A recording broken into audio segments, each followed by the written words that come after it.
Bonjour, je suis Nemi. Et je suis Hania. On peut vous présenter un petit peu à propos de la Suisse, un pays francophone. Les sujets à parler seront l'histoire, l'information générale du pays, la culture et à la fin, les lieux touristiques. On souhaite que vous profitez de cette vidéo. On y va! Et bon, on commence avec l'histoire. Le territoire de la Suisse actuelle est passé par un développement similaire à celui du reste de l'Europe. Les premiers siècles ont été marqués par des mouvements migratoires. Cela a entraîné un espace composé de différentes populations. Sous la domination romaine, le christianisme s'est répandu et l'Église, avec ses dossiers et ses monastères, est devenue un important propriétaire foncier. En même temps, des familles nobles ont entendu le pouvoir par des conquêtes, des héritages et une politique matrimoniale. L'année 1291 est considérée par la tradition comme l'année de la fondation de la Confédération, lorsque trois alliés se sont alliés pour mieux se défendre des attaques extérieures. Au XIVe et XVe siècle, une confédération plus structurée s'est développée avec des villes et des communautés rurales. À la fin du XVe siècle, elle était déjà assez puissante pour influencer les rapports de la force en Europe. L'élargissement de la Confédération s'est fait de différentes manières. Si certains territoires adhèrent volontairement et en tant que membres ayant les mêmes droits, d'autres y sont plus ou moins contraints. Les membres de la Confédération administrent surtout les affaires de leur religion. Cependant, des représentants de différents territoires se rencontrent régulièrement pour discuter des questions d'intérêt général. C'est au XVIIe siècle que la Suisse moderne se dessine suite au développement déclenché par la guerre de 30 ans de 1618 à 1648. Alors que les larges pans de l'Europe ont participé à ces guerres, la Confédération est restée neutre. Une conséquence importante de cette guerre a été l'indépendance vis-à-vis de son empire romain, qui a été consigné dans les traités de paix de Westphalie. Les bases de la Suisse moderne ont finalement été posées après la guerre de Salzbourg par l'adoption de la Constitution de 1848. Elle apportait une forme plus centralisée et un espace économique unique qui mettait fin aux rivalités cantonales, permettant ainsi un développement économique. Malgré ces progrès, le XIXe siècle a été une époque difficile pour beaucoup de jeunes en Suisse. Pauvreté, famine et de mauvaises perspectives de travail ont provoqué une vague de migration, entre autres vers l'Amérique du Nord et du Sud.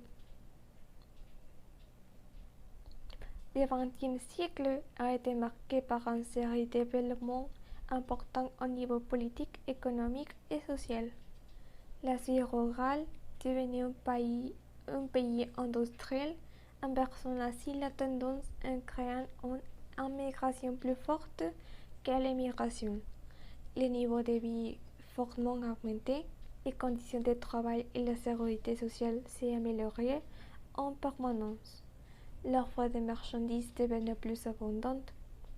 Politiquement, la Suisse est restée neutre et n'a en effet pas participé activement aux deux guerres mondiales, mais sa neutralité a toujours fait l'objet de près de discussions.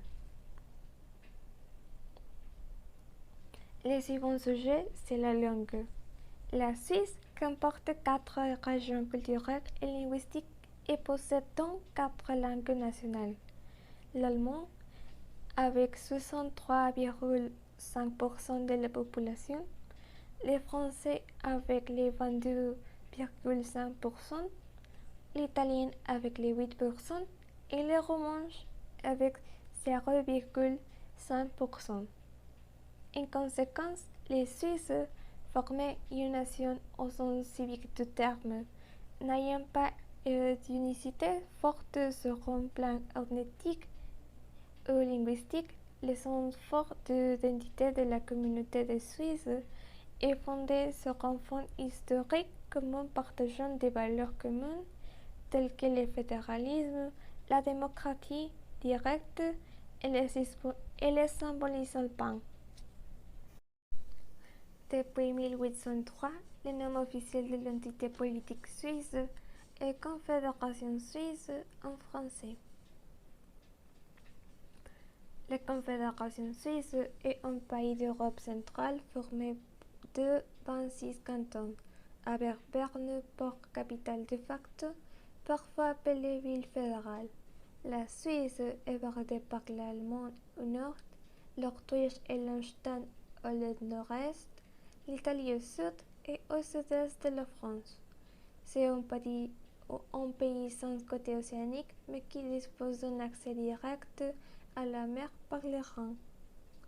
La superficie de la Suisse est de 41 285 km².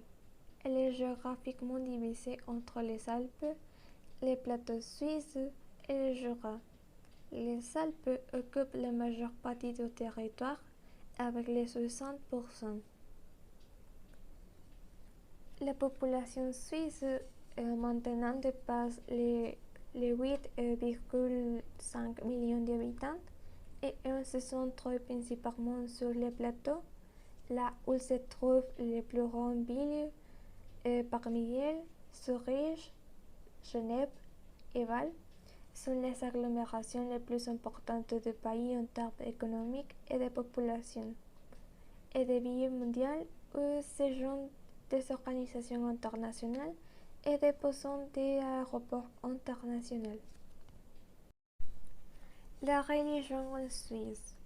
Selon le recensement fédéral de la population 2010, la religion la plus répandue du pays est le catholicisme, avec presque 39% de la population. La deuxième religion est le protestantisme, avec les 33% de la population. L'islam est la troisième religion avec les 4,5%.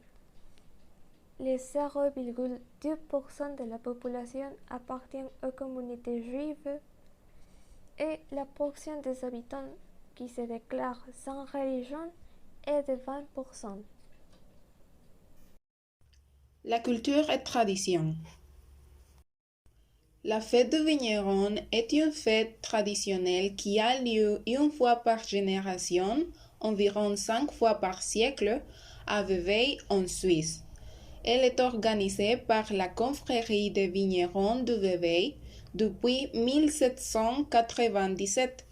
Le conseil de la confrérie est libre de choisir les intervalles de temps entre les fêtes, le maximum étant 5 fois par siècle. Jusqu'à maintenant, l'intervalle entre deux fêtes a varié entre 14 et 28 ans. L'édition la plus récente a eu lieu en 2019, soit 20 ans après la précédente, 1999. Les spectacles rendent hommage aux traditions et au monde viticole. Plusieurs représentations ont lieu sur la place du marché au bord des rivières du lac Léman. Les festivités ont également lieu dans la ville. Depuis le 1er décembre 2016, la fête de vigneron est inscrite au patrimoine culturel immatériel de l'UNESCO. Le carnaval de Bâle a lieu chaque année à Bâle, en Suisse. Il commence le lundi suivant, le mercredi de cendre à 4 heures du matin, avec les morgestrech, un défilé de lanternes. Les festivités durent exactement 72 heures et se terminent le jeudi à 4 heures. Les clics composés de fifres et de tambours déambulent dans les rues de la ville, envahissent les pentes et les commerces. Le carnaval est aussi connu pour ses poèmes satiriques déclarés dans les caves et les restaurants de la ville. Ce carnaval est un élément constitutif de l'identité valoise et il trouve ses origines au Moyen Âge. La saison d'alpage en Suisse. Chaque été, les éleveurs conduisent leurs troupeaux à l'alpage, un mode de vie qui implique une large palette de savoir-faire dont le plus emblématique est, sans doute, la fabrication traditionnelle de fromage d'alpage. Pour élever les bétails et entretenir les prés, les propriétaires recourent encore à des techniques artisanales et ancestrales dignes de protection, malgré la mécanisation croissante de l'agriculture. La musique. En Suisse, on assimile souvent la musique populaire à la Ländlermusik, qui représente une catégorie clé dans la musique populaire instrumentale. Contrairement à d'autres pays alpins, les Ländler ne sont pas seulement des danses à 3 temps. La Ländlermusik et la notion afférente sont apparues progressivement avec l'invention et l'implantation de l'accordéon, notamment de l'accordéon suédois, à partir de 1880. Jusqu'à cette époque, un mélange coloré de mélodies de tous les pays et toutes les époques possibles s'était développé en Suisse. Le concept de groupe de Ländler a eu une nouvelle standardisation dans les années 1960 par l'harmonisation des formations et la différenciation selon les styles régionaux. Aujourd'hui, on distingue 7 styles. Les principaux sont le style grisson, le style de la Suisse centrale et le style appenzellois. La nourriture. Le chocolat suisse. Le chocolat a été découvert en Suisse vers le 19e siècle avec l'invention du chocolat du lait par Daniel Peter et Rodolphe Lindt. Le chocolat suisse a commencé à être très connu à travers de l'Europe. Le chocolat suisse est encore une des meilleures sortes selon plusieurs gens et il fait partie intégrante de l'habitude nutritionnelle des Suisses. Le vin suisse. Plus de 200 vignobles se retrouvent dans la Suisse et parmi ces 200, environ 40 sont des vignobles anciens. À cause de l'emplacement de plusieurs vignobles dans la Suisse, l'exportation est difficile, alors seulement 1 à 2% du vin fabriqué en Suisse est exporté. La qualité du vin est une qualité supérieure à cause de plusieurs facteurs comme le climat, les terres fertiles et la précipitation. Le fromage suisse. Le fromage suisse est un plaisir très connu par la plupart du monde. C'est iconique à cause du lait unique de la Suisse. Les goûts du fromage varient dans chaque région. Il y a plus de 450 sortes de fromage en Suisse. Rösti. Le rösti, qui était à l'origine le petit déjeuner traditionnel des paysans de Suisse alémanique, fait aujourd'hui figure du plat national suisse et a su transcender toutes les frontières. Chaque région a toutefois sa petite variante. Les Vernois, par exemple, sont connus pour aimer les röstis au beurre bien croustillant. Les lieux touristiques. Zurich.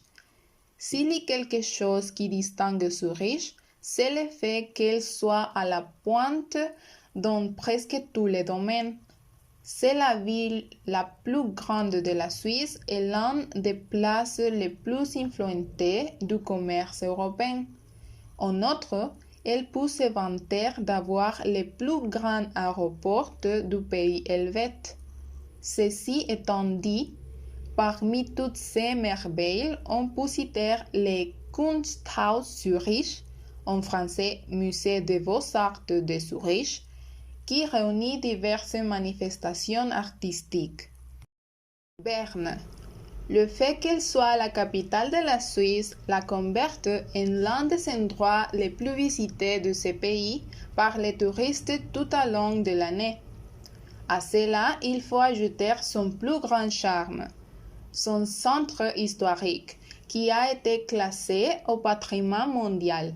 Vous pouvez vous promener dans les rues de cette ville et savourer ainsi la fraîcheur de ses vues. Puis finir à la Grosse Münster, qui signifie littéralement grande cathédrale en français. Et finalement, Genève. Voilà une autre grande ville de la Suisse. Située à l'extrémité sud-ouest du Léman et à côté de la France, la langue officielle de la ville est le français et elle est la deuxième ville la plus peuplée de Suisse après Zurich. Genève est connue comme une ville ouverte au monde, souvent en tête du classement de villes où il fait bon vivre.